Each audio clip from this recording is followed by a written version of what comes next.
9 वर्ष के शासनकाल में सुशासन पे आपने राज किया, लेकिन वही कैबिनेट मिनिस्टर के लेटर भी फर्जी निकल के उसमें भ्रष्टाचार करने का प्रयास किया जा रहा है। उस पर आपका क्या बयान है सर? देखिए, भ्रष्टाचार करने वाले तकनीक अपनाते हैं। हमारी सफलता इसमें है उनकी हर तकनीक को फेल किया जाए और उन चीजों को पकड़ा जाए। कोई जमाना था जब भ्रष्टाचार को पकड़ते भी नहीं थे और भ्रष्टाचार को करने के लिए उछावा भी देते थे। हमारी कम से कम ये बात तो आप मानेंगे, कोई भ्रष्टाचार करने के लिए आता है उसको पकड़ते हैं और कोई दौड़ने की कोशिश करता है उसको भी पकड़ते हैं।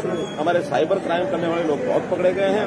इसलिए ये जो चालाकियां इस शासन में न कभी चली है न कभी आगे चलेंगे। सर भाजपा में फूट है क्या? सर भाजपा में फूट है क्या? यहाँ पर मौके की जो चेयरमैन है उनके फोटो दिखाई नहीं दे रहे पोस्टरों में। देखिए, अभी इस प्रकार की स्थानीय बातें मेरे से पूछोगे, मुझे मालूम नहीं किसका फोटो है किसका नहीं है। हो सकता है मेरा फोटो भी या ना हो। नहीं, आपका फोटो है। अरे होगा, लेकिन ये फोटो से पार्टी नहीं चलती है। ये पार्टी इकट्ठे मिल बैठ के चलती है। आज जब मैं आया हूं तो सारे हमारे पार्टी के कार्यकर्ता, चाहे वो जिला स्तर के हैं, चाहे वो मंडल स्तर के हैं, चाहे हमारे विधानसभा स्तर के हैं, दोनों विधानसभाओं के, चाहे वो जुलाना है चाहे वो जींद है, दोनों विधानसभाओं के सब हुई है। अभी मैं सभी दो विधानसभा में जा रहा हूँ। आज मेरा सोनीपत लोकसभा क्षेत्र का दौरा है, 3 इधर, बाद में फिर बड़ौदा और गोहाना, तो गोहाना में मीटिंग करूंगा और इसके बाद फिर सोनीपत में जाकर के 3 विधानसभा करूंगा। इसलिए सभी विधानसभाओं के लोग आज मिलेंगे और इस सीट को बड़े मार्जिन से हम जीतने वाले हैं। किन मुद्दों को लेकर जनता के बीच में जा रहे हैं? आज तो मैं कार्यकर्ताओं से मिल रहा हूं ताकि कार्यकर्ताओं से जानकारी मिल जाए कि सब इस जो वर्किंग सिस्टम है वो ठीक से चल पड़ा है और वर्कर कमरे लग गए हैं। मुद्दे तो हमारे नरेंद्र मोदी जी के एक 10 साल की जो सफलता और एक देश को जो दिशा दी गई है, इस दिशा के आधार पर और आगे बढ़ेंगे। हमारा घोषणा नहीं, संकल्प पत्र जारी हो गया है।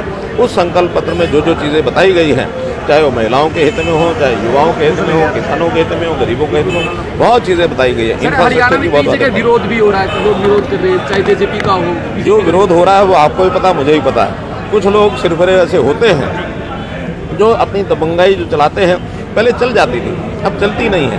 और उनको ये भी समझ में आ रहा है, अगर विरोध करने वाले 10 होते हैं और जितना ज़्यादा विरोध करते हैं, वहीं सैकड़ों लोग उस विरोध के परिणाम स्वरूप जो इकट्ठे होकर के भारतीय जनता पार्टी के साथ जुड़ते हैं, उनके विरोध के कारण से उनको लाभ हो रहा है। खट्टर साहब, राजनीति जो है समस्याओं के समाधान की कुंजी बताते विशेषज्ञ, तो आज आप कितना जुड़ाव कर पाए आम जनता के साथ? सीएम विंडो तक ही रहे, क्या न्याय द्वार नहीं बन सकता था खट्टर साहब? अरे कमाल है, इतना सारा मैंने काम जो किया है सीएम विंडो के माध्यम से, अब वो सीएम विंडो को नकार रहे हैं। 13 लाख एप्लीकेशन पिछले 9.5 साल में सीएम विंडो पर आई, जिसमें 11 लाख से ऊपर लोगों का समाधान हुआ। अब हर किसी के समाधान होते नहीं है, समस्याएं तो बहुत ऐसी होती हैं, आपस में झगड़े होते हैं, कहीं पुलिस केस आया, कहीं कोर्ट का निर्णय आ गया, कहीं बहुत चीज़ें होती हैं। इसलिए जनता जो है उनको एक आसान रास्ते मिल जाएं अपनी समस्याओं को हल कराने के लिए। इसलिए बहुत प्रयोग हमने किए हैं। उन प्रयोगों में टेक्नोलॉजी के आधार पर आज जो हमारा डिजिटलाइजेशन का प्रोग्राम है वो चल रहा है। आज उस टेक्नोलॉजी के आधार के ऊपर हमने बहुत से पोर्टल बनाए हैं, ऑनलाइन सेवाएं दी हैं, घर बैठे व्यक्ति को सेवा मिलती है। आज जैसे पहले भीड़ लगती थी नेताओं के दरवाजे पर, नेताओं के घरों पर, नेताओं के कार्यालयों में, वो भीड़ न लग करके अपने घर बैठे काम करेंगे। इसे जनता में एक अच्छा संदेश गया है। नौकरियां जो है नहीं मेरिट पर मिलती हैं, ट्रांसफर पॉलिसी ऑनलाइन हो गई है। इसलिए आज के युग में आम आदमी भी बहुत सुखी महसूस कर रहा है। धन्यवाद।